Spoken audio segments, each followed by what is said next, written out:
எங்கெல்லாம் மக்கள் வேதனைப்படுகிறார்களோ, எங்கெல்லாம் மக்கள் அழுது புலம்புகிறார்களோ, எங்கெல்லாம் மக்கள் தன்னுடைய வாழ்க்கையை தொலைத்து நிற்கிறார்களோ, அங்கெல்லாம் நாம் நம்முடைய பணிகளால, நம்முடைய வாக்குகளால, நம்முடைய செயல்பாடுகளால கவலைப்படாதீங்க, கடவுள் உங்களை ஆசீர்வதிக்கிறாரு, நிச்சயமா கடவுள் உங்களோட இருந்து உங்களை வழிநடத்துவாரு என்ற அந்த ஆசீர்வாதத்தின் செய்திகளை சொல்லி அவர்கள் மீது இரக்கம் காட்டி நம்மளால என்ன பணிகள் செய்ய முடியுமோ அதை செய்து கடவுள் உங்களையும் அன்பு செய்கிறார் என்ற அந்த செய்தியை கொடுத்து கடவுள் மீது நம்பிக்கை உருவாக்க வேண்டும்.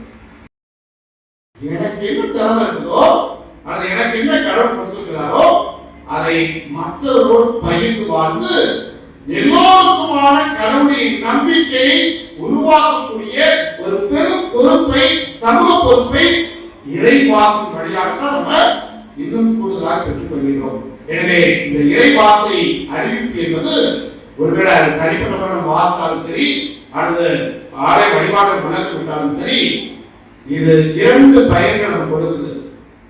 ஒன்று, நானே கடவுளுடைய பிரசனத்தை உணர்ந்து கொள்கின்ற அளவிற்கு கடவுள் என்னை வழி நடத்துவதை நான் பார்க்க முடியும். எப்போ தனிப்பட்ட முறையில் வாசிக்கிறதும் சரி, பொது இடத்துல வந்து வாசிக்கிறதும் சரி, சரியாக வாசிச்சோம்னா அந்த ஃபீலிங் நமக்கு வரும்.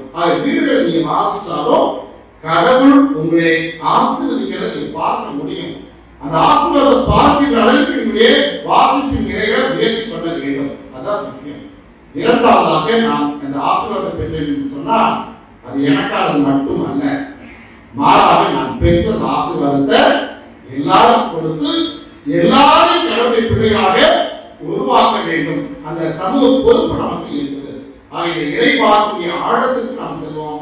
எதை எல்லாரும் செய்யறாங்க அல்ல, மாறாக இந்த இறைவாக்கையை நாம் கைகளில் ஏற்றுகின்றோமோ இல்லையோ மனதில் ஏற்றுவோம். ஏனென்றால் மனதிற்குள் கடவுள் நிச்சயம் செயல்பட விரும்புகிறார், வாழ்க்கை மாற்ற விரும்புகிறார். அந்த மாற்றத்துக்கு நாம் தயாராகும்.